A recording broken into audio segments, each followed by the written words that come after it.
Hello and welcome, everybody. Thank you very much, Amna, first of all, for the lovely introduction. I'm so happy to be here and for this wonderful collaboration that we are doing today with our amazing panel of speakers that we have tonight. Before we move on to our discussion, there is something that I would like to share with all of you that women make up half the world's population. An increasing number of women are entering the workforce every year. However, from being recruited to earning promotions, women face barriers throughout the workplace. In spite of the discussions about diversity and inclusion in organizations, women in leadership roles are still in minority. They receive fewer opportunities than their male counterparts to show their full potential and have to work harder and prove themselves repeatedly as they work their way up to senior positions. And for this very purpose, we have invited two wonderful speakers tonight who have joined us from Berlin and from Abu Dhabi. I would like to introduce Ida Halter, who is the co-head of IOME Private Investment Office. And we have Claudinia Harper, who's joined us from Abu Dhabi. She's the Regional Inclusion Advisor. Thank you very much for being here tonight and for being part of this amazing forum. We will be discussing questions, we'll be discussing ideas, we'll have a lot of questions for our audience. And we hope that we are able to cover everything. If you have any questions, as Amna has said, that we would like to see them in the chat box, we'll be addressing them at the end of our session, and we'll be happy to answer them. So to begin with, thank you very much, Claudinia and Ida, for being here. And I think you can unmute yourselves. I'd like to begin the session with Claudinia tonight. That first of all, you look gorgeous.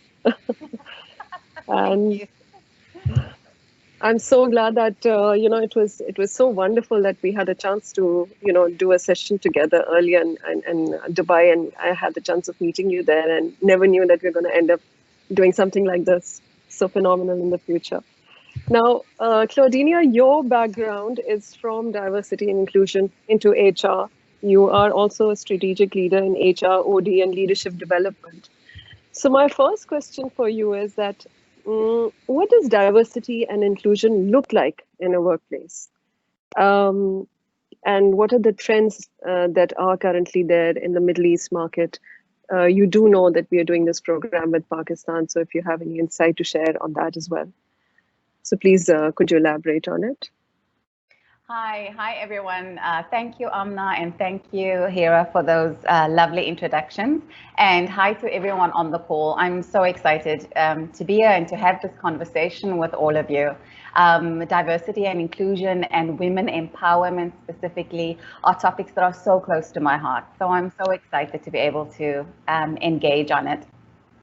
So at a very high level, diversity and inclusion, the fact that it's still so common for there to be blurred lines between these and for people not to be able to articulate the meaning of the terms is actually mind-boggling to me in the light of the research and the evidence that shows that diversity and inclusion in the workplace causes results in more employee engagement, better performance, and higher profits for organizations. But I'm very happy to create some shared understanding on this call. So firstly, diversity focuses on the makeup of your workforce. So to what extent are the population demographics of the country or the region that you're operating in reflected in your workplace in terms of gender, race and ethnicity, age, physical ability or mental ability, sexual orientation and sexual identity, etc., religion, just to name a few. There are many. Right. So to what extent are those numbers reflected in your workforce? And then inclusion is the extent to which the diversity in your workplace, those people that make up the diversity of all these different characteristics and unique identifiers, to what extent do they feel that they are welcome, that they are valued, and that they have a unique opportunity to contribute to the Absolutely. performance of the organization. So the one is about numbers, and the other one is about feeling welcome and belonging and having a voice and being able to contribute. Very importantly, a very important component of having an inclusive workplace is you can't have all of those outcomes of people feeling like they're safe and comfortable, that they belong, that they have a voice, without respect. So the foundation of an inclusive workplace is respect. Everything starts from there. So the concept of respect is the foundation of any inclusive workplace. So in the interest of time, knowing that we don't have a lot of time, I focused on a kind of snapshot of where we are with diversity inclusion in the Pakistan market. And there's a 2020 report, the Global Gender Gap Report, from the World Economic Forum, and it currently ranks Pakistan third last in terms of economic participation and opportunity for women, which is very concerning. This is despite significant growth in Pakistan of the participation of women. So it gives you a sense of how much work has been done and how much still has to be done. So Hira, you mentioned earlier that women make up, half of the population. So in Pakistan, women currently make up 49% of the population, but in the employment market, the participation rate for women is significantly low. It's around 24%. 24% Absolutely. compared to 49%. I think, Claudinia, you were talking about 24% in the last one that I picked up from the World Bank collection. It was at somewhere at 20.53% this year for the labor force participation, which is quite low. And when I tried to look up the numbers for leadership positions, there actually wasn't much data available on that, unfortunately. So, no, there isn't much data, but from 2018, there's a report from 2017 to 2018, which is a report that surveyed over 500 of the listed corporations on the Pakistan Stock Exchange. And of those 500, I think it was 550 organizations, for every 9 male directors, so we're looking at senior positions now, for every 9 male directors, there was only 1 female director. Wow. So that wasn't too long ago. That was 2018. So that gives you a sense that even though it's already low across the general workforce, that there's only 24% or 20 to 24% participation, but at that senior level, literally only 1 in 9 of directors are female. So there's lots of work to do. And, I think that is such a missed opportunity. The impact on the market is significant when you consider the fact that again, a huge body of evidence that gender equality is documented. It's an empirically based strategy for improving corporate performance. In other words, organizations that have a high level of diversity in terms of gender equity, they perform better. This is across piece, across countries, across cultures. It is very clear that when you have more women at leadership levels, your organization performs better in terms of faster and more effective decision making, greater levels of innovation. Hello, Claudinia, are you still with us?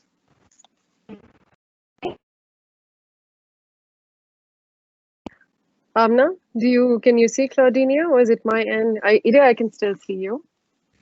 Yeah, I think we've lost her for a moment. Hi, Claudinia. Sorry, we lost you for a moment there. I think there was a bit of a lapse. Yes, I can hear you.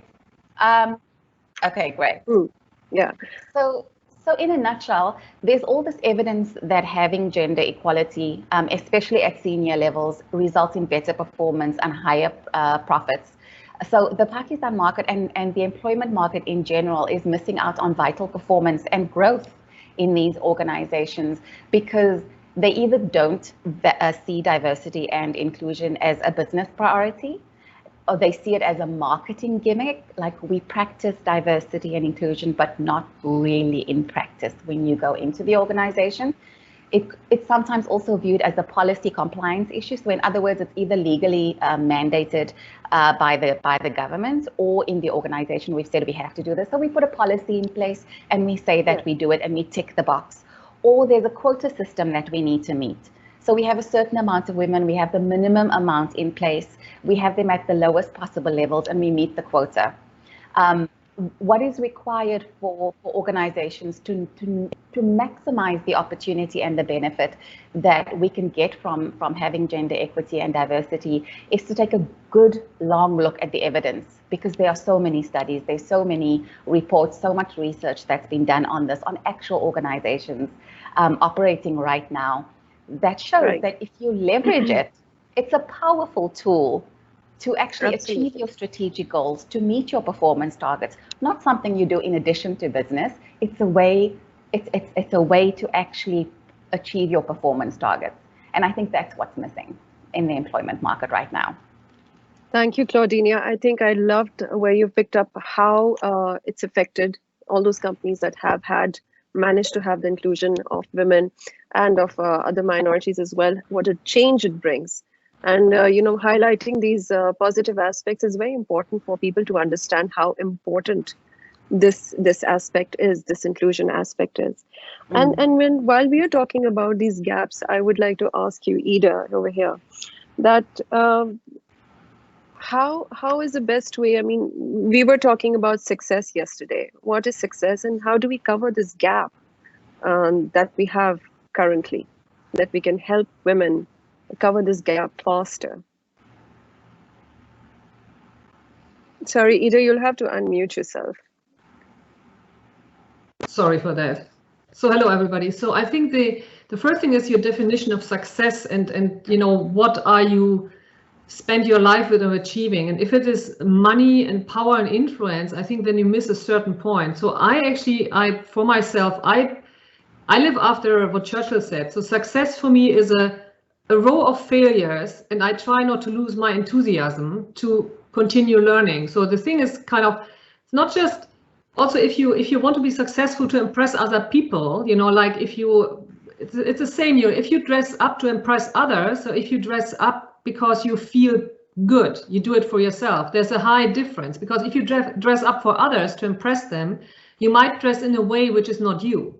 So you might have a shorter skirt or a longer skirt, so it's not you. So and there you start losing yourself. And I think you have to sit back and really think, what is success for you? So success is, it's really, for me, it's liking what you do, liking the way you do it, and also do your level best. So you try to be the best version of yourself, and you try to get the best of your abilities out there.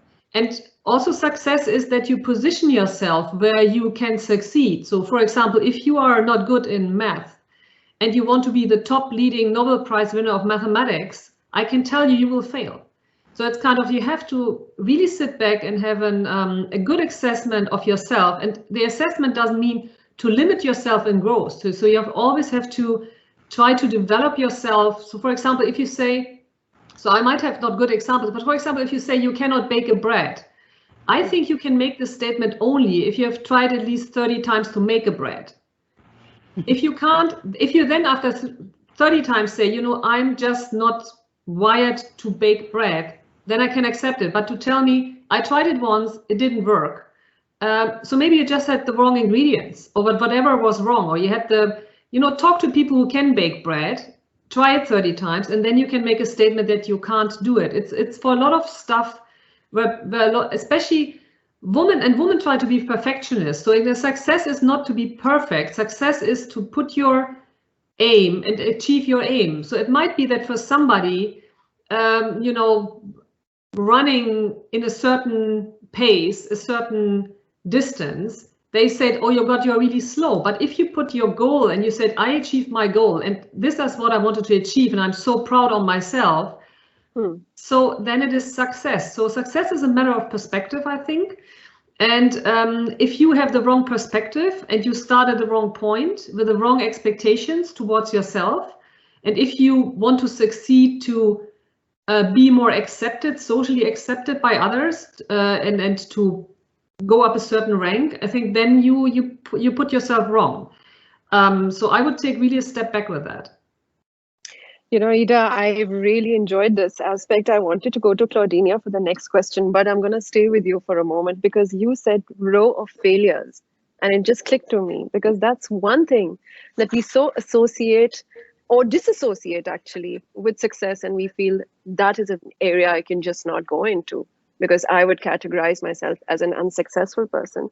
So I want to know that what is the importance of failure? You've already highlighted that, but what is the role that it's really playing, and how do we not fear this aspect?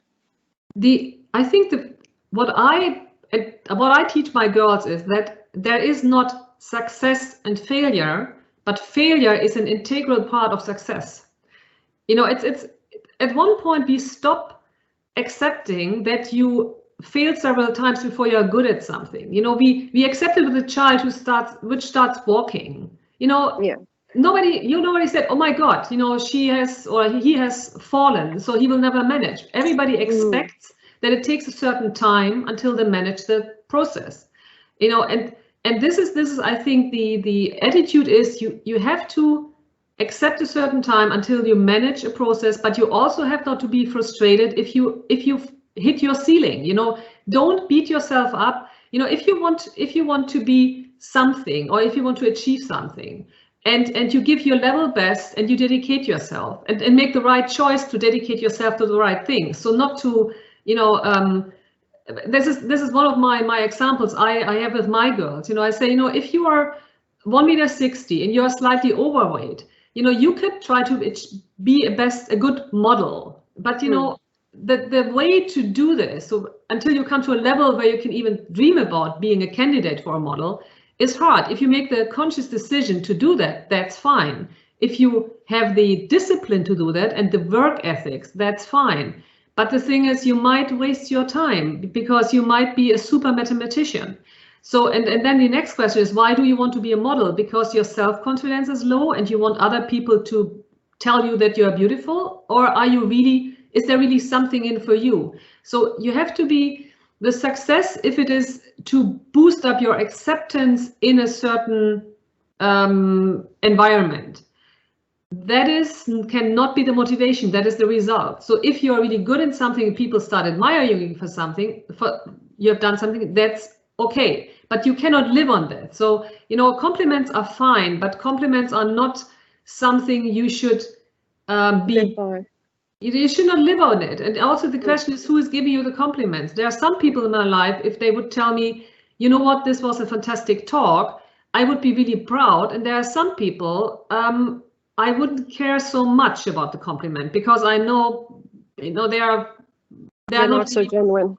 It's not genuine. So it's all the matter of self-perspective, and failure is for me learning. So you have to put another word to it. You have to rewire yourself to failure. It's like in some failure you accept, interestingly, and some failure you this is a big drama. And often the big drama is when the failure is, you expose yourself to the failure. So, you know, nobody has a kind of if you fail at home, nobody makes a big thing out of it. But if you fail in public, then it becomes suddenly more important. So you have to, your self-confidence determine how important it is. So it starts all with yourself. Absolutely. Thank you. Thank you for sharing that, because failure, it puts the toughest question in your face, because we have a tendency to shift blames. And here we have to question ourselves, really, that what is it that we need to correct about ourselves, or fix or alter.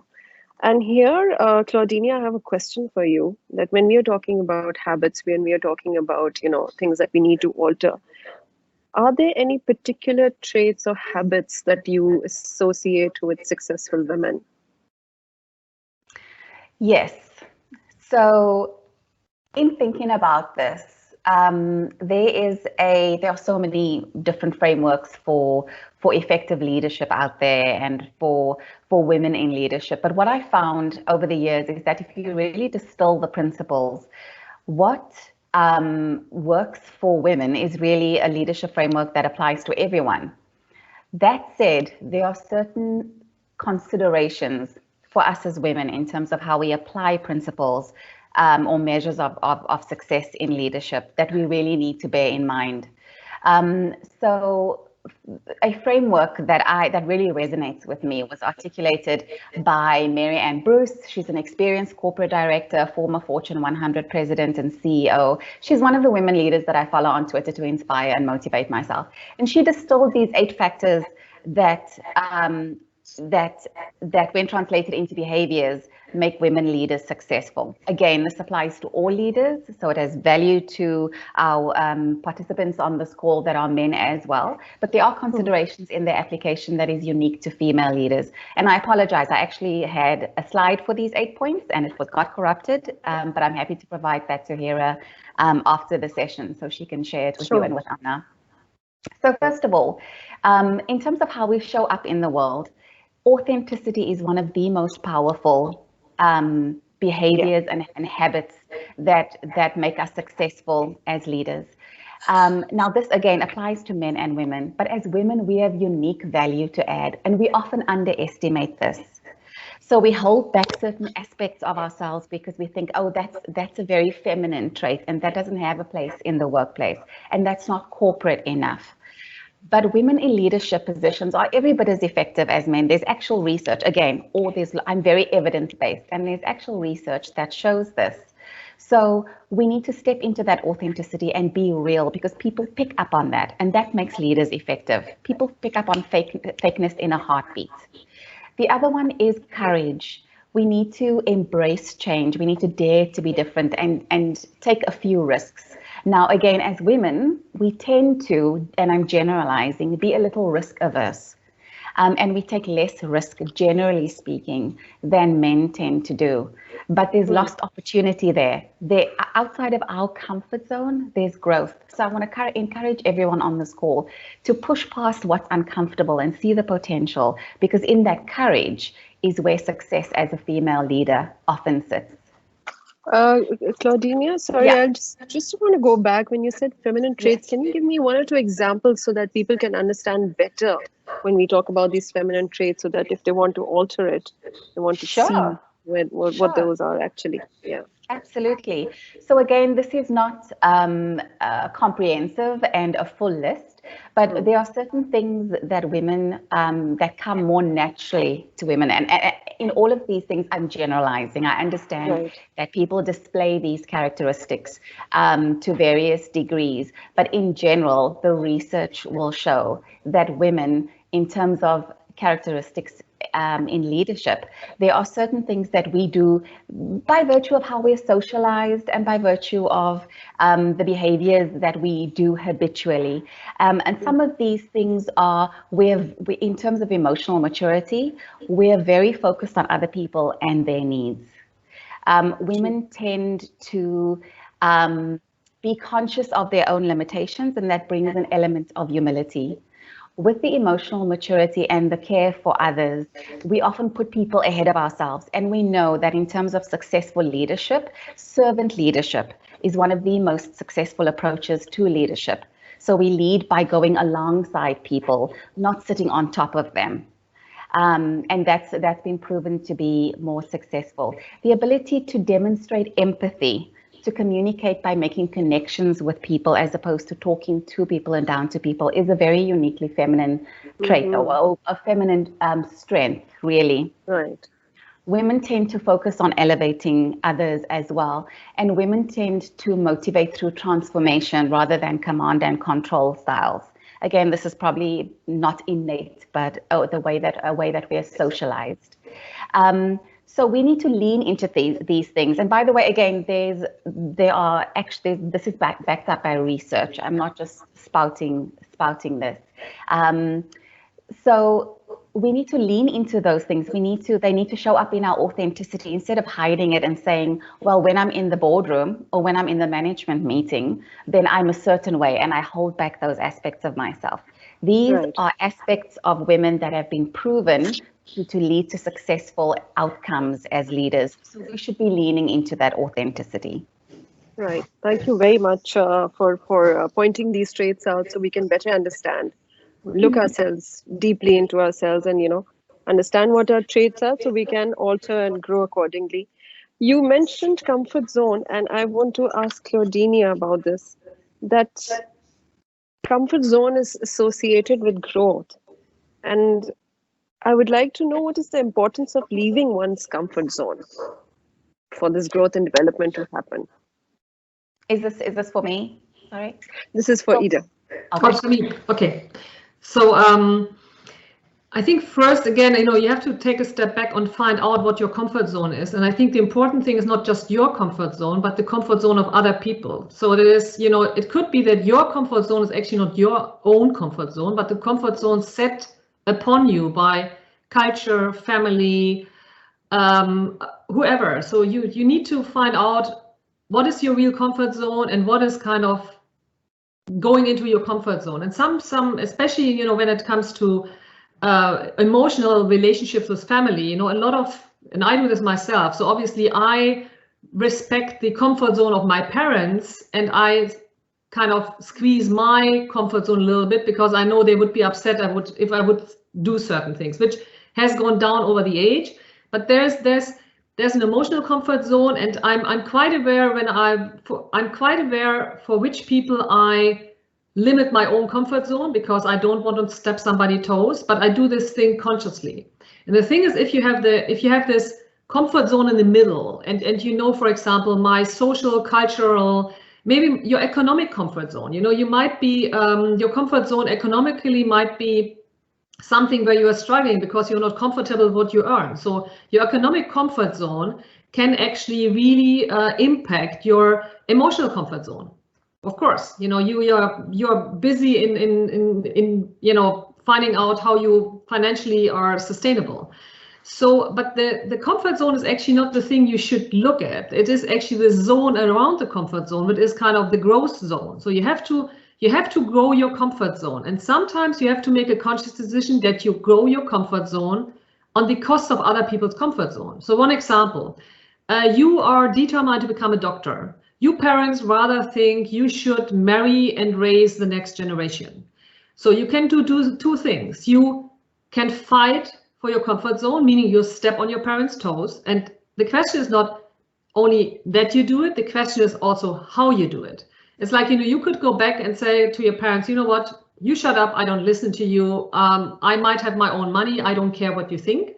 Or you might go and try to grow your parents' comfort zone so that at one point they might be comfortable with you not going their kind in the route of your parents' comfort zone, meaning we want our daughter to be a mother. So that is their comfort zone, that is their life. And also the respect for people's comfort zone makes you a trait which is important for leaders. And Claudinia said it, this is empathy. If you cannot put yourself in other people's comfort zones, you won't understand. It's the same if you have a boss who bullies you. Actually, bullying is an aggressive form of fighting for his comfort zone. So, people who bully have a comfort zone, they defend aggressively. That is nothing than a very aggressive defense of their comfort zone because they feel comfortable in bullying people. So so if you have so first be aware of other people's comfort zone, which is a very good training field because then you can increase your empathetic abilities. You know the comfort zone of your children. There are some comfort zones we are very aware of. Your children, they show you with their face that they are kind of anxious to try something, and immediately you help them to try something out. You let them taste a bit of spice or whatever makes them uncomfortable. You help them in a comforting way that they grow. And you have to do the thing for yourself. So you have to have your learning zone where you say, I want to leave my comfort zone. And if I leave my comfort zone, this will hurt the comfort zone of the person X, Y, Z. And the question is, are you doing it and how you are doing it? And there are a lot of women out there who say, I respect the comfort zone of my parents and I don't want to hurt them. And that is their decision. But sometimes it is, they give up too early because you might want to sit down with your parents and you might want to increase their comfort zone, because by increasing their comfort zone, you limit their panic zone, which might be your comfort zone. So it's like It's an Absolutely. and we live in a Absolutely. social. We are not alone. We live in a social setting, and some women left their country and their family because they said, you know, I don't accept. Not just women, also men. I don't accept the boundaries set by others, and this is not what I want to be. This is not what I can be in my life, and they limit my growth by their comfort zone. And I need to find another. I need to find another people. I need to find another country. I need to find another whatever. As long as the decision is conscious, I'm fine with everything. Claudinia, this is so important because just when the webinar was about to start, we were having a conversation on exactly this thing when you said other people's comfort zone. And this is, again, such a cultural thing that happens in Pakistan, that it's not just the immediate family, but it's the connected family, and they have a lot of say in your life. Why do you want to do such and such a thing?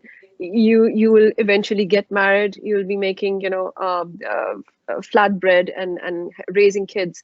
So they really, a lot of women have to fight this at their family, at their home front, and they have to work very hard to convince their family members of why they want to, have the idea of taking their career forward, and they want to invest in it and spend some time in that. So this is so important, and I think that you've answered it so well, that working around other people's comfort zones, that too. And what about setting your boundaries and pushing that? When I say setting the boundaries, sorry, I'll just rephrase it. Pushing other people's opinions out of that. When you set your own boundaries, it's a tough fight. So it's again, fight is a sort of aggression, and sometimes you need to be aggressive in a let me say, in an effective way.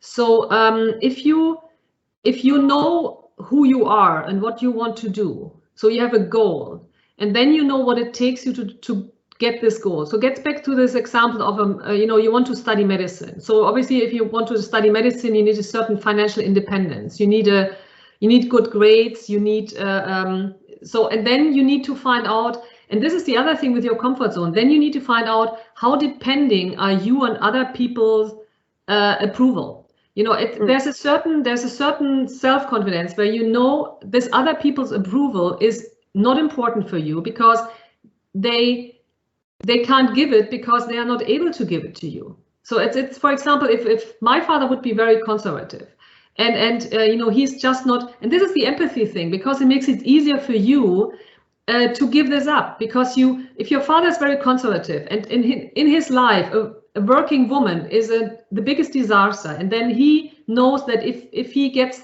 to his friends and says, oh, my daughter is not married at whatever age, and then his friends put pressure on your father, because he lives in his own ecosystem. So you have really to tell your father, sometimes that you tell people that helps them, that you really say, that I know you will be exposed to a lot of pressure because of my decision. I hope that you are strong enough to kind of endure this. Even by telling people, I hope you are strong enough, you prepare him what is coming, so he's not unprepared. And obviously, if you tell him, Dad, I hope that you are strong enough, he goes in this situation already with a preset mindset, because if he goes unprepared in a situation, then it kind of catches him cold. But if he goes there with the thing, I'm already thinking about it, if I'm strong enough to do that, that's a totally different ballgame. This I mean with prepare other people's comfort zone. So communication is key, but also challenging the others, that you tell them,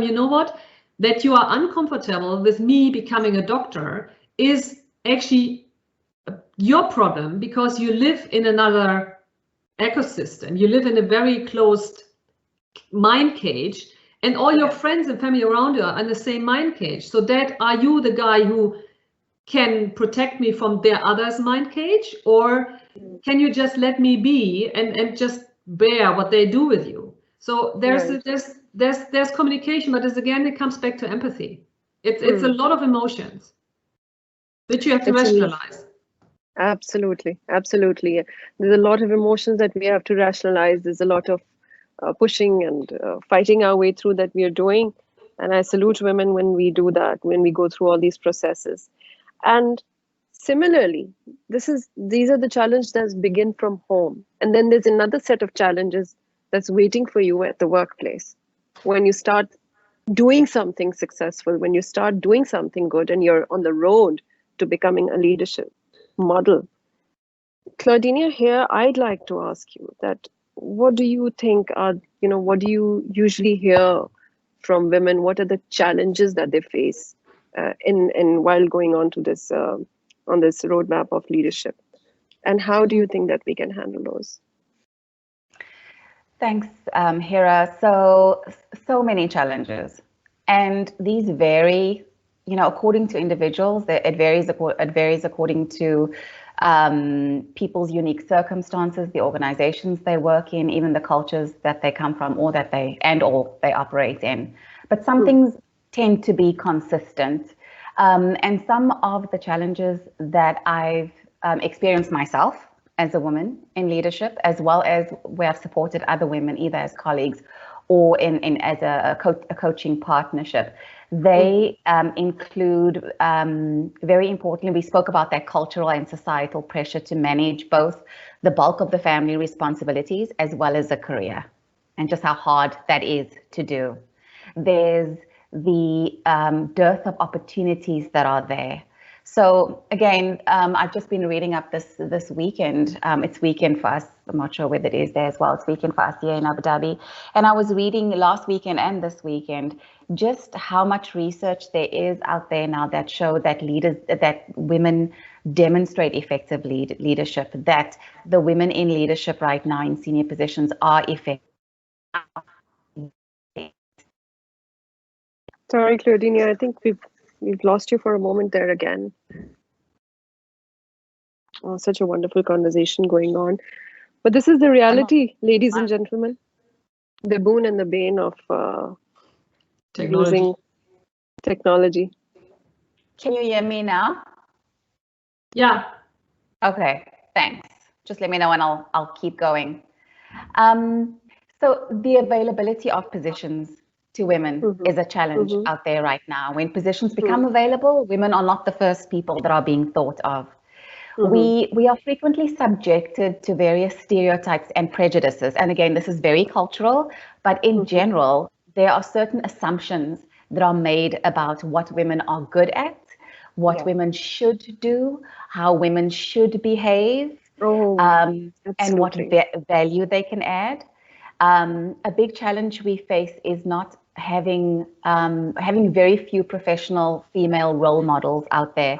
It makes it hard to see the road to the top when you don't see someone else that looks like you there. When we are role models, when we are in those senior positions, we face higher levels of scrutiny than our male counterparts. People tend to be much harder on female leaders in 360 feedback processes than they are on male counterparts. And then something which is really, really close to my heart, because this comes up so often in coaching relationships, is imposter syndrome. Imposter syndrome is a huge challenge for women. It's a challenge for everybody. Men and women experience it, but women tend to experience it more frequently and to a greater extent. And so those are the more consistent challenges that are out there. And all of those lead to other challenges. In terms of dealing with those or addressing those challenges, they vary. I think that's a whole separate call, and I don't want to take up too much time. But in terms of the stereotypes and the prejudices, in terms of the level of scrutiny that we face, the exclusion from opportunities, those are things that are bigger than just women and individuals. Those are things where the organization and society needs to put different policies in place and put different measures and resources in place. From an individual point of view, what women can do when they're facing those particular challenges is make sure that we are conscious of the value we add. And Ida spoke about this before, that we are measuring our success by our measures, that we're able to articulate those very clearly. And that we're able to, the only way to overcome stereotypes and prejudices is to actually articulate when you are It's to challenge people when they're making those assumptions about you and calling out those behavior so that it doesn't stay on the record that what they're saying is the truth. And Absolutely. when you're contributing the value is to actually articulate that value so that it's on the record. This is what I did. We shy back from that as women. It's not something we naturally do, is to position what we've done and what we've contributed and what we achieved. That comes much more naturally because of how we're socialized to men. But as women, if we're going to overcome the stereotypes and prejudices, we are going to need to be our own best marketers. In order to do that, though, we need to overcome imposter syndrome, which is a huge topic and a huge challenge in and of itself. It's something that I would love to really talk about in detail with you someday as well, Claudinia, because we were talking about it yesterday, that it's the element that we discussed, that we got there by luck. We don't have that kind of belief in ourselves, you know. Yes. This just must have happened because of something else.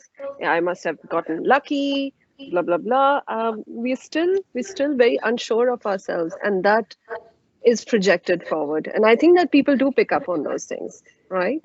Absolutely. And it actually hinders our ability to contribute, and it hinders our ability to advance. I always say that we need to be very clear on the fact that imposter syndrome is a sequence of irrational thoughts that produces a negative soundtrack.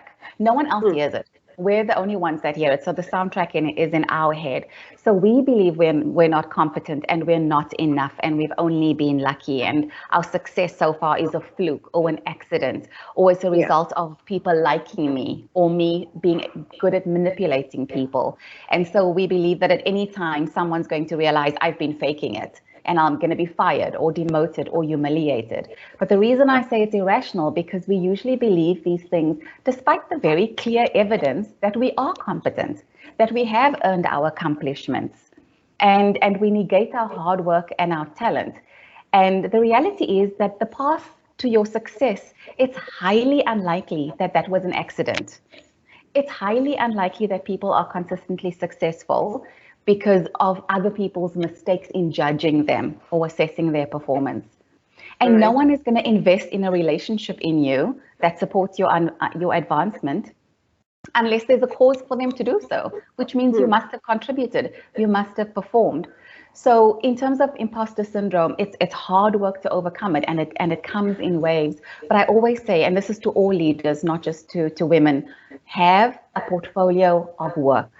Because when the thoughts of I feel like I'm unlucky or I feel like I'm faking it, those are thoughts and feelings. I always say to people I coach, no, tell me what is true. Tell me what is real.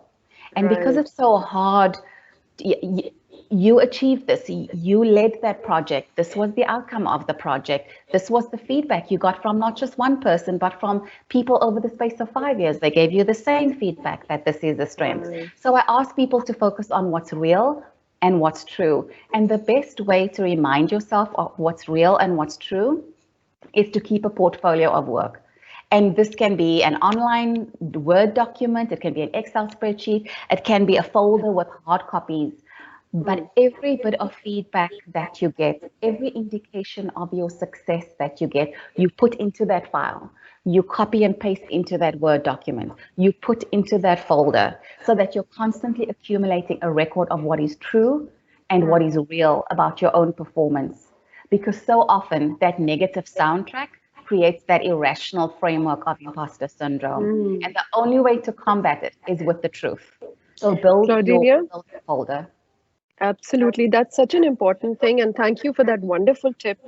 That day I was reading a book and I was shocked that one of very famous Hollywood actress, I'm forgetting her name right now, she talked about imposter syndrome. And she thought that all these amazing movies she was doing was just a fluke of luck, you know. And that also connects with the element of validation. I think women need and they require a lot of validation from time to time. And I think keeping the track on your portfolio is such a great tip, because it's all black and white. It's written there. This is what you've done. This is what you have achieved. Thank you so much for sharing this amazing tip. I've noted it down for myself as well.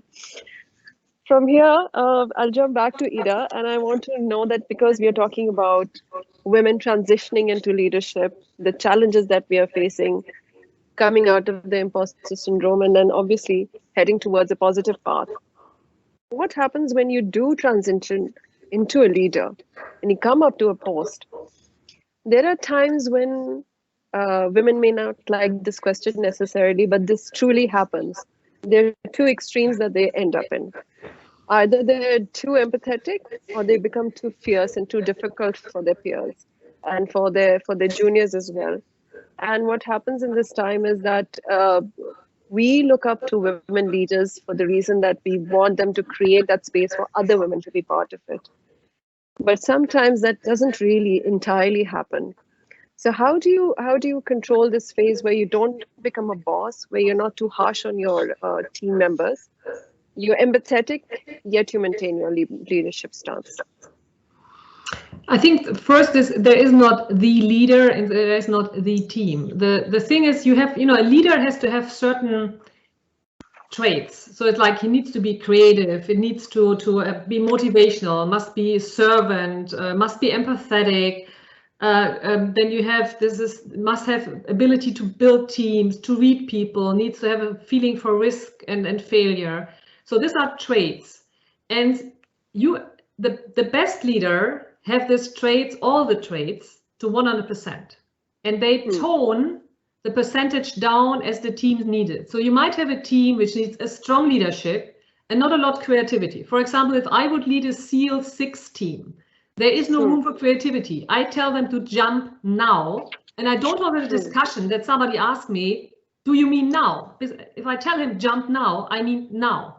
So it's like, and then so you have to question yourself, what is the task and what is the team I need for the task? And the other thing is the team something you can select yourself, or are you giving it a team? And then you have to look at the team, because you might have gotten a toxic team. And leadership is also to look at the people and see who is crucial for the task, and is this person maybe too toxic, because then you need to exchange people. Because leadership is also going back to your boss and say, you know what, this is the team, this is a problem, these are the 3 solutions for the problem. Your boss doesn't want to see you, that you come back and said, Houston, I have a problem. This is not leadership. I have a problem and these are the 3 solutions. And to be able to communicate the problem in a short way without too many emotions, like, this guy doesn't report when I ask him to report, Don't whine, state a fact.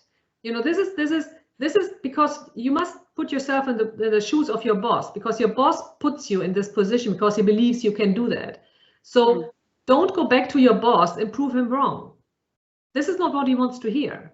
And the other thing is also with what a lot of persons, not just women, they struggle with leadership, that they are afraid to say, I don't know.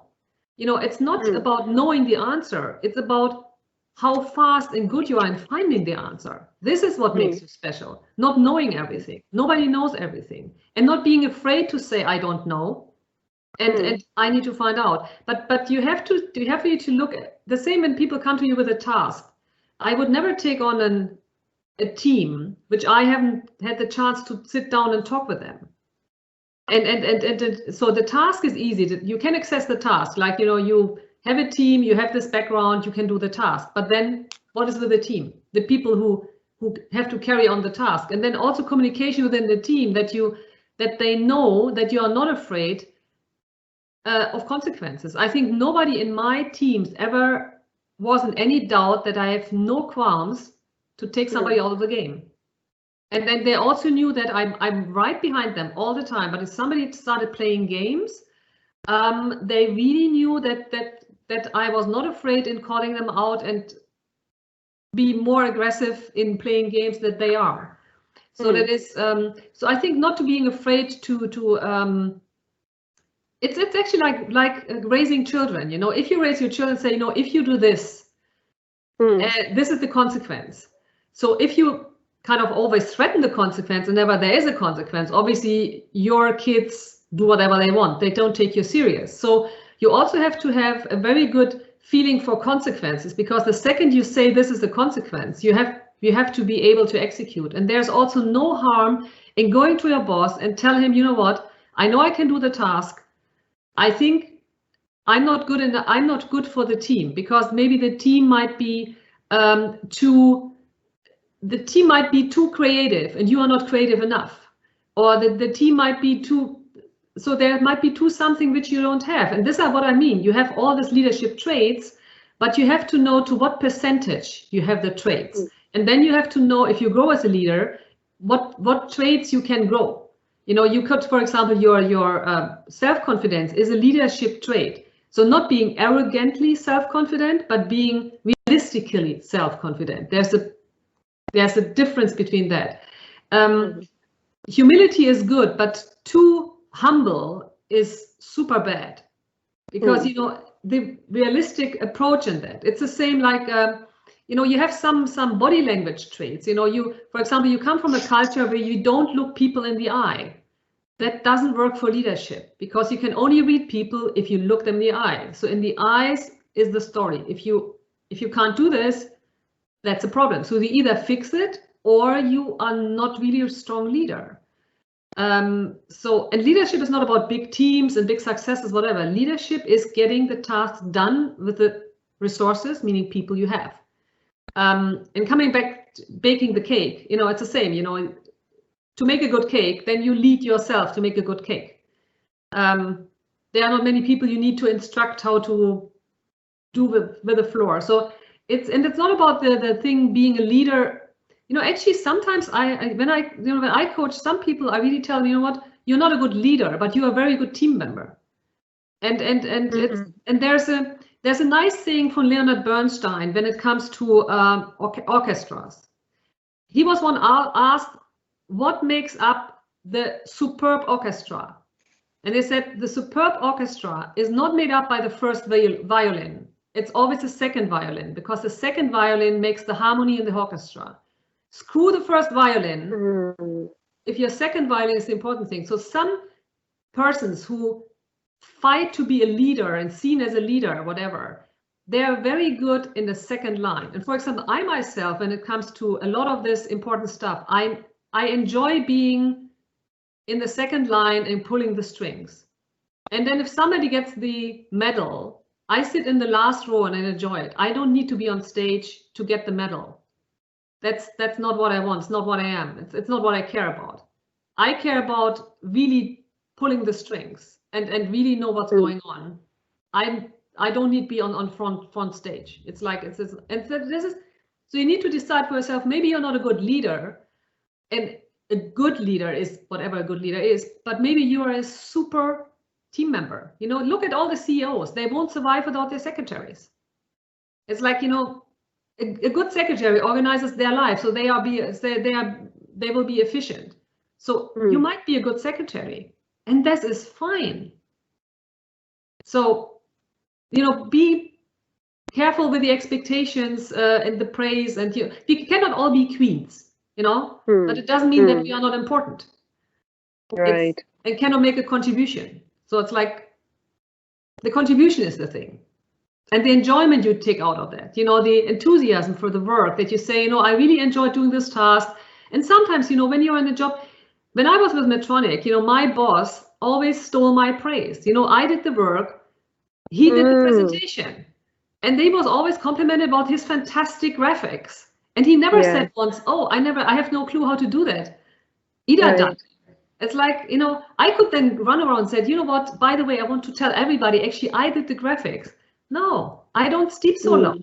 Because there was at one point when somebody wanted a graphic from me and I delivered the graphic to the top boss and he said, oh, you can do this graphic. I said, yeah, I do them all the time. He understands the message. It's like, your time will come.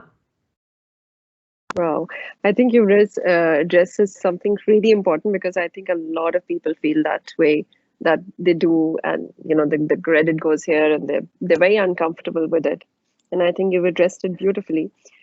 And you also picked out something that I wanted to talk about, body language, putting your word through. And I would like Claudinia as well, both of you. I mean, this question is open for the two of you. That women are not generally, and I would say generally, because we're passing a statement. I don't mean all women, but a lot of women go through this thing. They have a tough time putting their word forward that they need a raise, in their pay because they know their worth, and they have a tough time putting that across. So how can we help these women, give some useful tips or some idea of what's the best way in terms of your body language, how to put this thing forth, and have the belief above all that you're absolutely worth that praise, you're absolutely worth demanding what your true worth is. I think, Hira, if it is okay with me going ahead, for me, it's body language is important.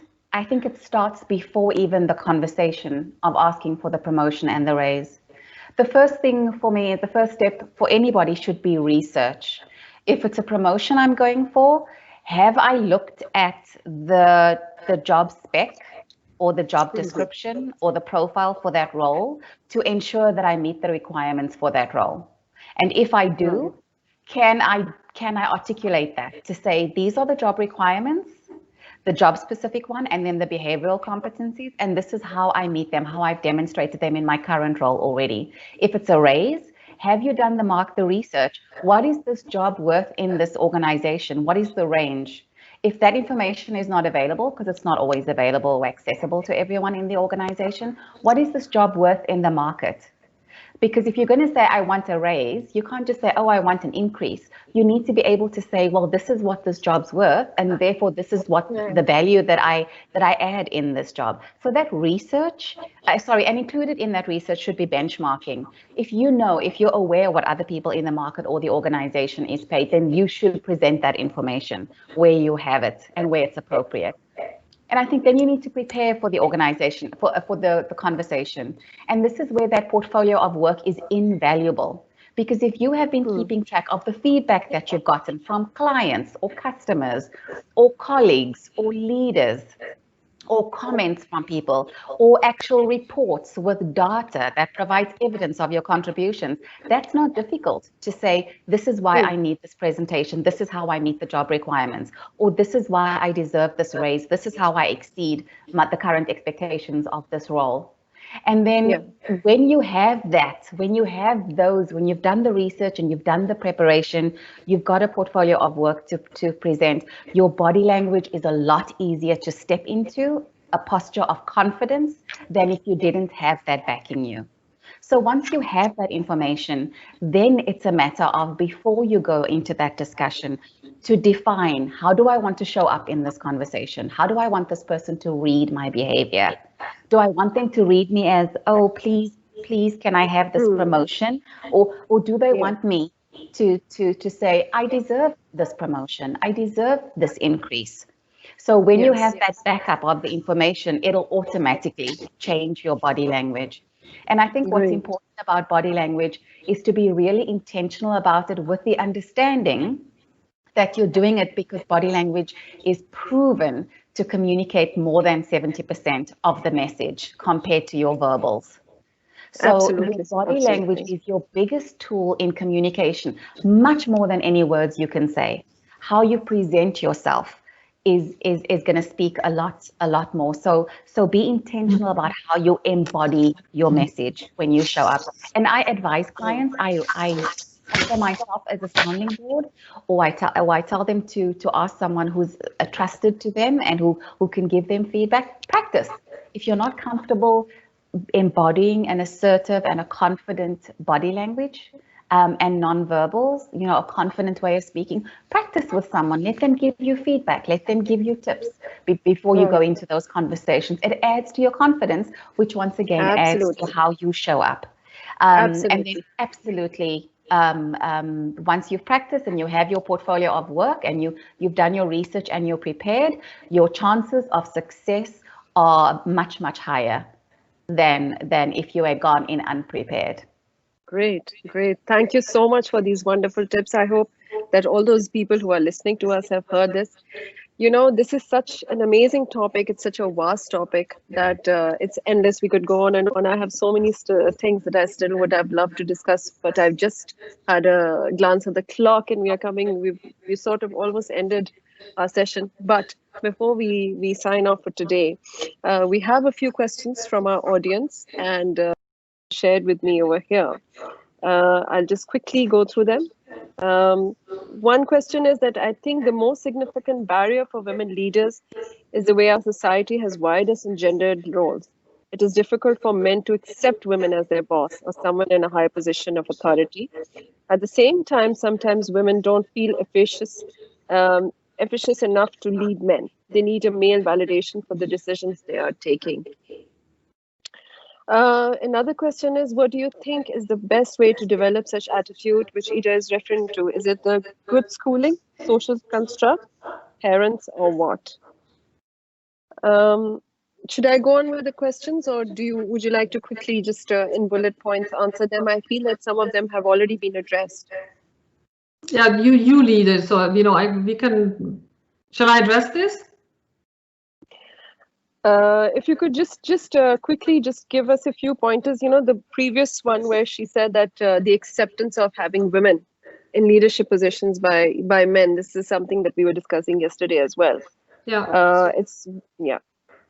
I think that comes back to the comfort zone. So men are not comfortable to have a female boss because they think if they would tell their peers that they have a female boss, they would be less manly. So, it's I think straightforward. If you know about these feelings, then express the feelings that you know that they have the feelings, because the second sometimes you express things, you realize how stupid it is. It's like, if you have a man, you really tell them, is it really, this is what you feel, and I can see that. So maybe it's your acceptance, and have an open conversation. If you are a boss, and I had this conversation that you really sit down and said, let's sit down. You have a problem. You have a problem first. You have a problem, or we have a problem. So is the problem because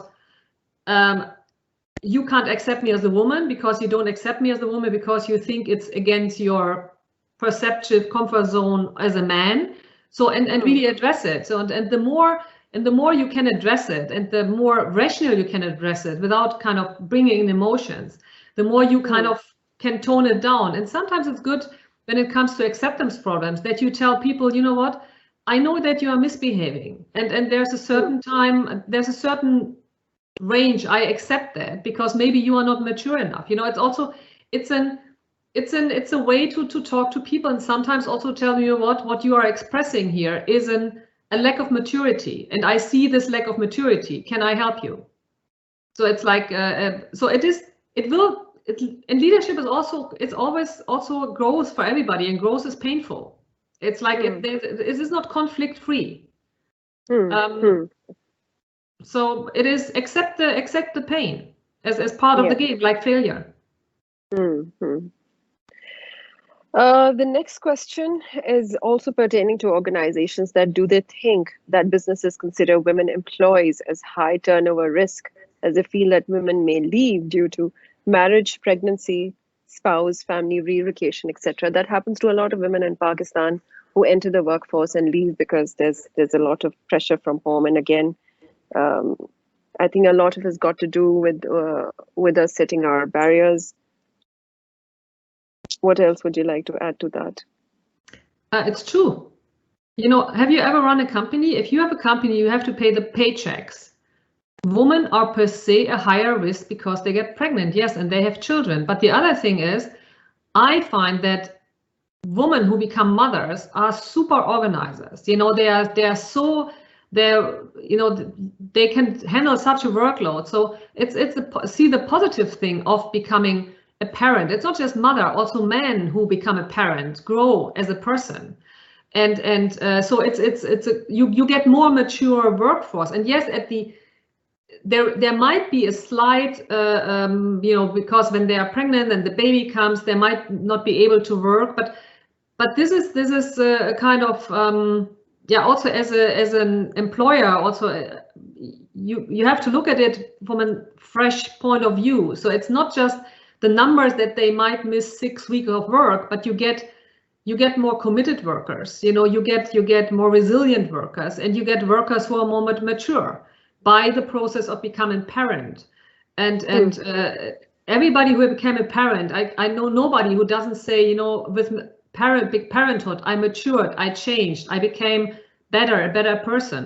So what is the drama with parenthood? It's a way of, see it. And that is what I tell people I coach, say, don't see it as a risk that they are pregnant. See it actually like a management course. Take pregnancy in the same level as a management course. It's the same thing. It's cheaper, actually. You don't send them away and pay 10,000 bucks for them to have a management course. It's a management course. It's life skills. Absolutely. You need life skills as a manager. So it's like, or as a person who works. That's fine. One of my favorite stories is by Reese Witherspoon at some, she's the actress, American actress, at some awards evening. She told a story about how, in the movies they portray women, and this ties back to a question someone asked in the chat box about how the media portrays women. And she said, so often in these movies, something dangerous will happen, and the actress who is along with the male star, so often the woman is portrayed as saying, oh, what do we do now? And waiting for leadership from the man. But if you think about it, if you put a woman in a dangerous situation or a crisis situation, a woman is more likely to grab one child under the arm, throw another child on the back, hold one like a ball under the arm, push one in a stroller, and is out of there saying, I'm going to solve this problem. And they get it done while they're juggling all of these priorities. Women are by nature crisis solvers. Yeah. And we have, and we need to, that is some of the authenticity that we need to step into. And so often I've worked with male leaders where I have to help them understand that those skills are not dulled down because of parenting or because someone has a baby. They're actually sharpened, they're heightened, because that kind of multitasking and crisis management is just part of hands-on parenting. And so I think we need to step into that authenticity, and people that have those stereotypes or assumptions about women need to bear that in mind.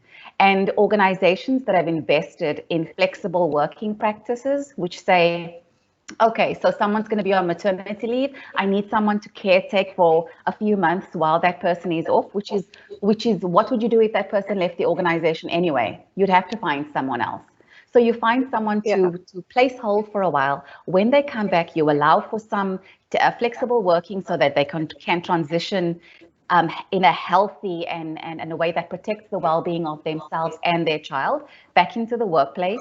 And what you have at the end of that is someone who is so committed and so engaged to the organization that supports them through that period of transition. And I can say that as someone who had that kind of support and had that transition, as well as seeing what happened when the organization didn't do that. So I've seen it from all angles. And so I recommend that leaders look at that, and where it has been done, even as a pilot or a trial, the evidence in favor of flexible work practices that support both women and men who have family responsibilities. And we see it now with organizations that support that with COVID-19, remote working and flexible working practices. The return on that investment cannot even be measured in money that you've invested. Wow. And so we need to get that message across to both individuals and team leaders and organizations. Thank you. Thank you for pointing this out. Brilliant. There's another quick question. There are many gender barriers that women are, and a lot of women are talking about harassment at workplaces. This is something that we were talking about yesterday as well, that sort of holds them back. How can we best address this? There are many gender barriers women are facing, like challenging gender inequality, sexism, lack of support, and communication barriers. And they have also addressed, I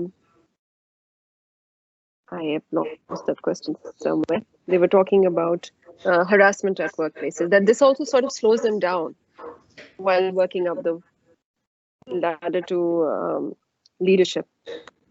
Yeah, but the thing, harassment is the same. The harassment is something. If you for example see certain characteristics of women, so it's not that I have not been harassed. The question is how you react to the harassment. So it's like and sometimes there are, I think, a lot of men who wouldn't dare to harass me. So it's like, it's a certain distance, and there are some men who dare to harass everybody because they so harassment is really to I think the first thing is to be aware that's not your fault. You know, it sounds stupid, but you know, some women think, you know, maybe I haven't smiled too much or whatever. Harassment is not your fault, because just because somebody smiles doesn't mean that you can assume. So that is the failure is on the side whoever harasses, and there are also men who are harassed. So it's like, you know, it's I think we should leave this gender a bit, because harassment is, and it's a kind of bullying, and it's the same to. And I told the example yesterday when my last harassment is not so far away, and so what I did, so I actually said, you know, I don't stand for that, I don't want this, but I went back to this person later and said, you know what, I thought about what you did, and I thought about if I was wrong, and I talked with this and this and this and this and this people about what you have done, and he was totally shocked. He said, you did talk, I said yes, and I said your name. And all of them agreed you were wrong. He was kind of shocked because I called it out in the open, and I really told him, you know what, I talked with this and this person. I told them the names about what you have done. So and it takes a certain courage. That is, and this is what Claudinia said. There's a certain courage, but it's also courage comes with that you know what's right and wrong and what are your values. And sometimes in a company, it's a company culture. And sometimes you are in a company culture, which the company culture is actually not preventing harassment. And this is something management needs to be aware of. And there needs to be a company culture which comes from the top. And this shows good leadership, that you have to go to the leaders and tell them, you know what, and not the tears and Kleenex thing. It's really going this and saying, you know what, this person has done this.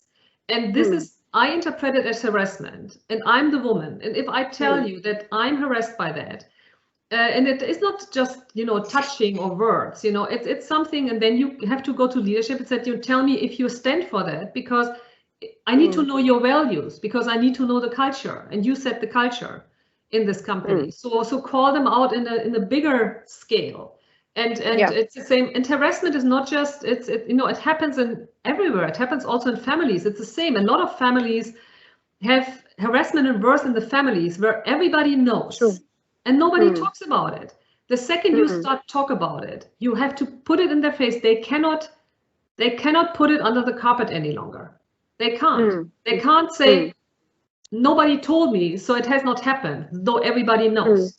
It's also the same, it's a bad behavior of some family members. You know, some family members get away with it. Nobody calls them out.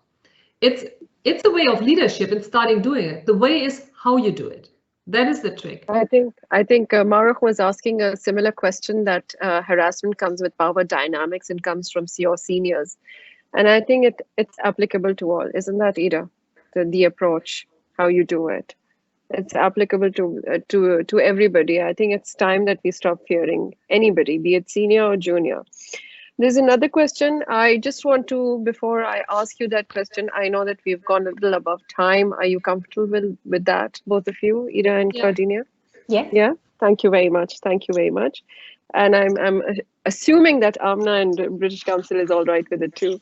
So. Yes, it's really interesting conversation. Everyone is liking this, and we can see the audience engagement is really good. We can continue conversation for more minutes.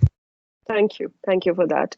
There's another question that we got from a gentleman who is saying that we are talking about women empowerment in this part of the world, generally in South Asia and especially in Pakistan.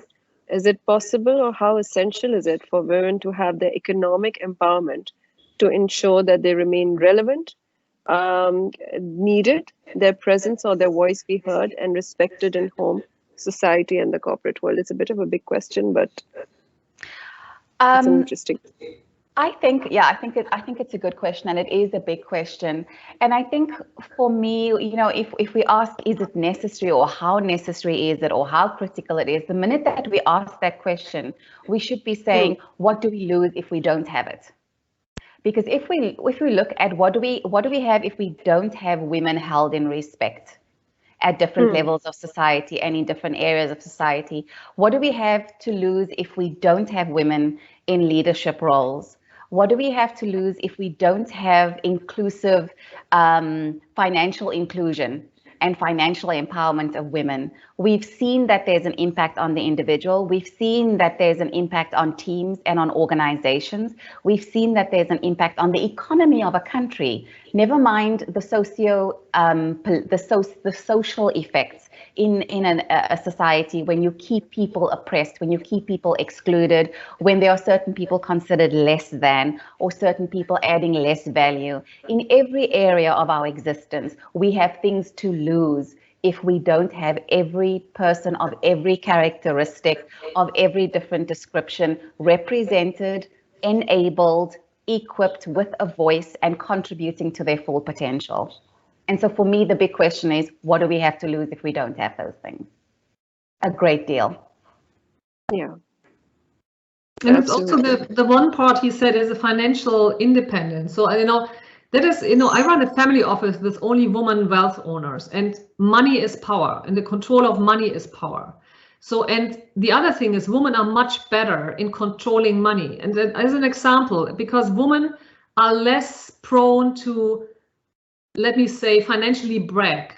And just an example, when I invest also in companies. So when we have an exit to companies, you have male founders and female founders. Actually, and this is a stereotype, but the stereotype is happened in my life so often. So the male founders, after an exit, after they become financially very viable, they go and buy a Ferrari. They go and show off to their friends with a long night of booze and things we don't want to think about. Women don't do that. So it gives you also a way of how money is used for women. Yes. Actually, women invest in real estate immediately. All of them. Mm-hmm. They put, they put a nest egg away. They shop a little bit, but not really. They do them a favor. So they buy, I don't know, 5 pair of shoes, but they're not the shoes to show them off to their girls, because the other girls they have in their network have 20 pair of shoes. So it's like you cannot compete there. So it's really kind of to treat them to something. So it's like, but financial literacy and keeping your finances in a certain balance. So don't be tempted by buying stuff you buy to impress others. Keep your finances together, become financially viable, and I can really, every couple, do your finances together, even with the perspective that you might separate it away. That'd be just fair that you share it. And don't try to screw one another over, because it's bad karma anyway to screw people over. So it's really this financially and having a look for it, what you spend for what, and not just your financial resources, also your human resources. Who do you spend your time with?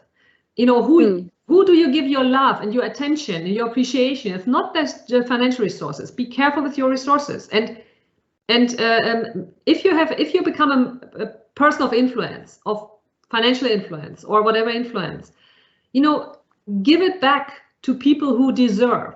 Don't kind of keep it to yourself.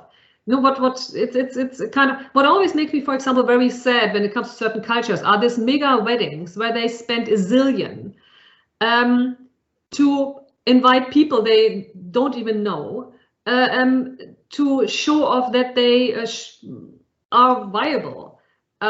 I see it in some, even in the Pakistan community, some friends of mine, they actually do now intimate smaller weddings, because they said the wedding is about us.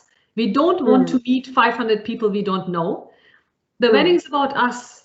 We marry in a smaller scale, and we use actually the money we save for something meaningful. So, and there's a shift happening in a lot of circumstances. Yeah. The thing is, will you lead with the change? Will you follow the change, or will you prevent the change?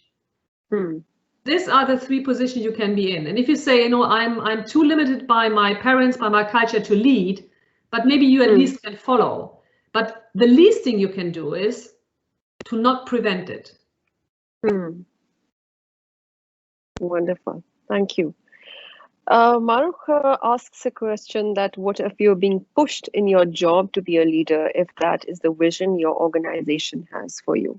I think if she's talking about from somebody's aspect who's probably not very ready to be in that position. Claudina, if I might answer to that, very simple. Sure.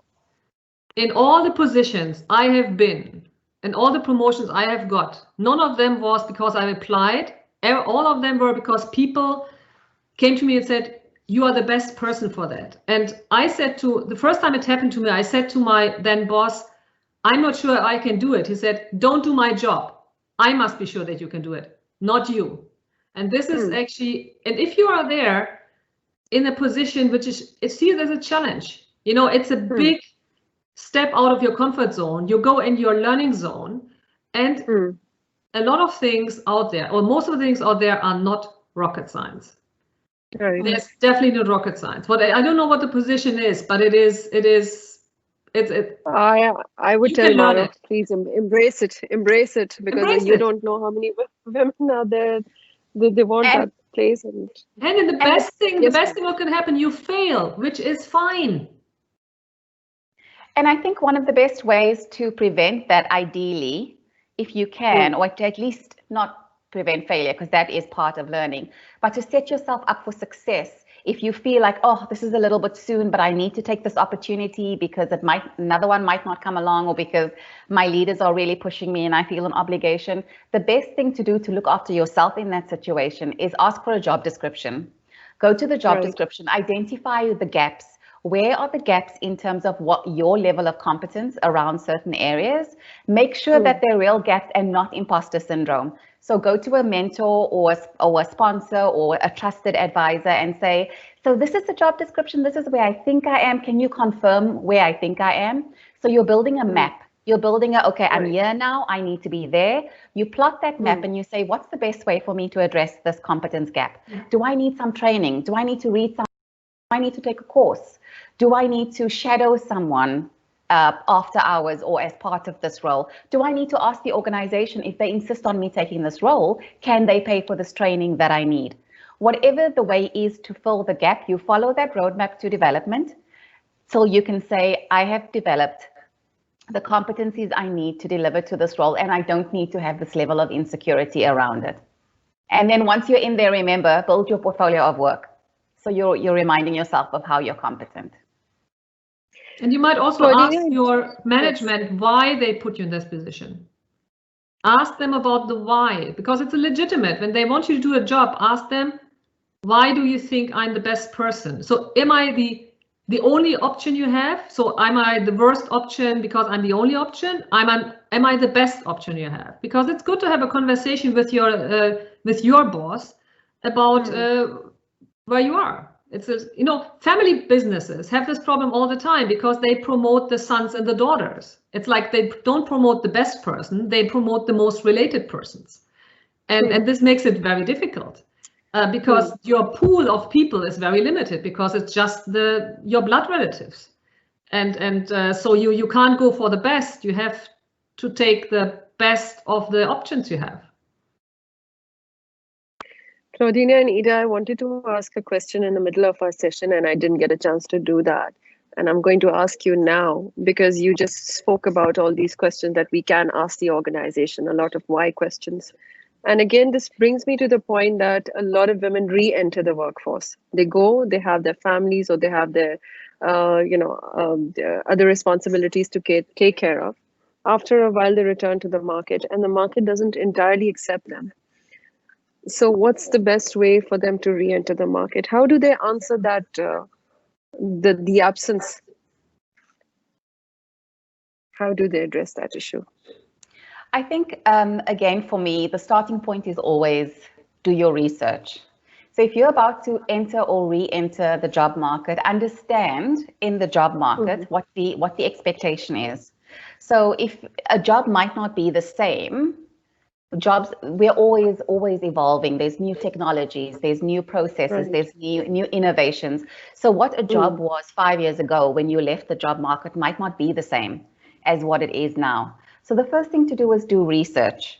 So this is where the job is right now. Look at job descriptions online, go to LinkedIn, go to the job sites, have a look at what they put in there this is what the job is now in terms of responsibilities and tasks. And this is what they need now in terms of requirements for the job.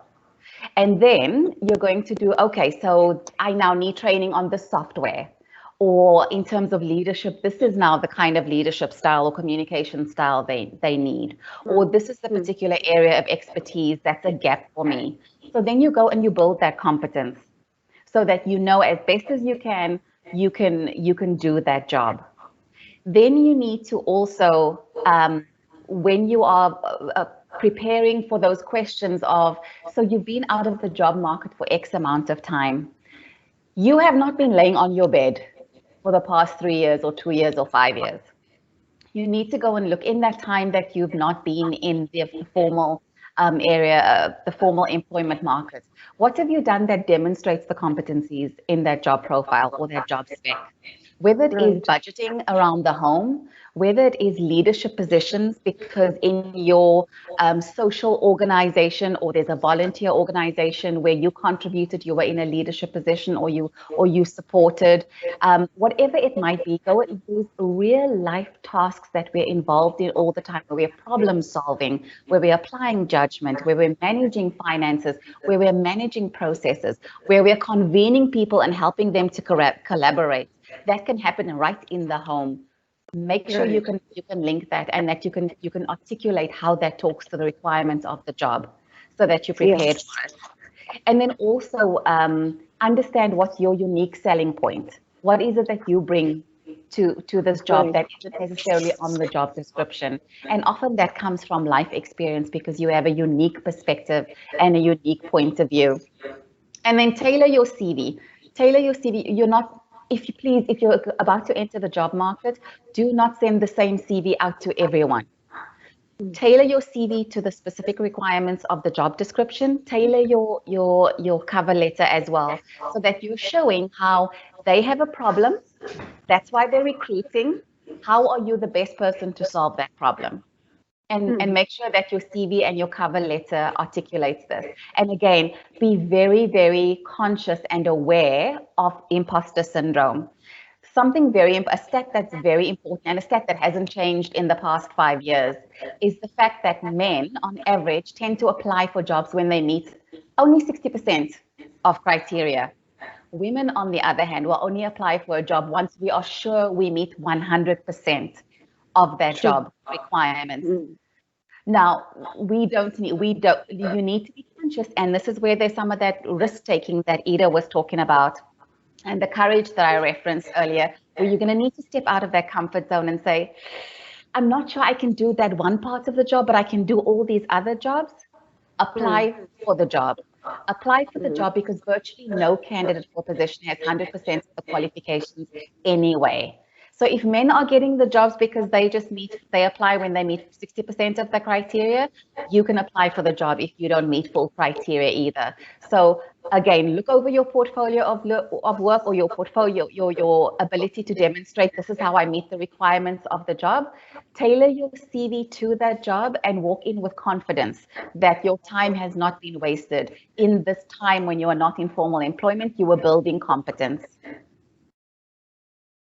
Great. And also use your time, this is kind of, especially today, my mother, or everybody's mother on the call maybe, had it more difficult. Today, with all the IT possibilities we have, if you have your child, you have every day minimum 30 minutes to kind of broaden your spectrum. You could make your goal, you have 4 years at home, and you can say, in the first year, I watch each and every TED Talk out there. This is simple, so you can consume information, and there are a lot of stuff in the internet where you can say, you can go to Khan Academy, and you can. I enjoy Khan Academy because it might be for students in the lower grade, but I forgot a lot of the stuff, like a calculation of vectors. I did this in 8th grade. If you let me do this today, I would fail. And I enjoy go to Khan Academy and have a 30-minute session about vector. So don't have it all focused. Just keep your mind, refresh your mind every day with something. Just keep your mind fresh and go every day to bed and said, I learned this little piece. Like apples don't grow in Ghana because the soil in Ghana is too hot. It might be useless knowledge, but this useless knowledge gives you a certain scope. Be in contact with people. Don't be just in contact with mothers. And if you are just in contact with mothers, then talk about the jobs you had, and not about nappies and whatever. You know, make conscious conversation with mothers. Stay in contact with your company and tell them that you could, maybe for free, coach people who come to the company. You can say, you know what, I offer you, because if you coach them, you get information from the company. Coaching is never a one-way street. You always get information. You could say, you know, I have 3 hours per week. I offer you for free for coaching new employees. You know, because I did the trade, and by that you stay in the awareness step. So you keep yourself confident that you're not just because I think being a mother I'm a mother, so it's kind of a tough job. But being, like I perceive, just a mother. And you have also, what is the nice thing with that, then it comes, what is often with relationships, is if somebody is just the mother and somebody is just in the workforce, you lose a little bit topics to talk about. So you keep yourself also fresh for your spouse, because, you know, nobody wants to come home and say, you know what, this is whatever, I know, but saying, you know, I have seen this interesting thing on TED. Have you ever thought about this, honey? You know, I have saw, you know, it keeps the conversation going. You know, it keeps a certain mind growing, and you can do a lot. You can do a dance class, do a singing course, do something, but not always focus on the job, on personal development. You know, if you can't swim, learn swimming. It is good for self-confidence, because yes, if you, absolutely. So this is what you can do. Thank you. Also be aware there are passive sources of information, because I remember how taxing it was to be a new mom with a baby, and how much brain space that takes up. So look for passive ways to keep information coming your way. So by that, I mean on social media, instead of just focusing on Facebook or Snapchat and, you know, having pictures of the baby and whatnot, go on Twitter, even on Facebook, look for people that are doing the jobs that you want to do when you go back to the workplace. Follow them, so that your feed is filled up on Instagram, on Twitter, on Facebook. Your feed is filled up with little snapshots of what people in that industry, in that role, are talking about. Not only does that mean every time you go on social media, you know, when you're burping the baby, or when you have a quick moment when they're having a nap, or you're kind of cuddling them, and you have your phone anyway, let's call a spade a shovel, you have your phone anyway. At least then you're getting a snapshot of the language that's used, what are the new things that are happening, what's the ongoing trends, so that when you go back to enter the workforce, you can say, I am up to date. I understand that language. I know what the latest trends and innovations are. And you can say to an interviewer, actually, I've been very intentional about keeping my professional competence and expertise and knowledge up to date while I've been on my career break. So look for those passive sources of information. Yeah. Thank you. Thank you, Claudinia and Ida. Thank you very much. Our time is almost, we've kind of crossed it, so I'm just going to wrap it up for today. I would like to really thank the audience for being here with us. For the last bit, I'm going to just say quick 3 takeaways that carve your path, understand that what you want to do and where you want to reach. You're not alone. You're not the only one. Look for mentors and coaches who support you. Glass ceilings are very real. The barriers are very much there, but you have the you have the confidence. You have this. Sorry, I can hear my son. That's why I'm breaking up a bit. You have the confidence. You have the strength to work out your strategies to complete them. And men and women should be on equal footing in every sphere of life, including workplaces. Organizations especially need to understand that more diversity at the top leads to better decision making and better business outcomes. And with this, we would like to thank the British Council as well, because we know that they strongly believe in gender equality and in the balance and in women empowerment. And we are glad that we did this session with them today. They have women who are professional from all parts of, you know, different sectors, from creative to artists, and everybody working with them.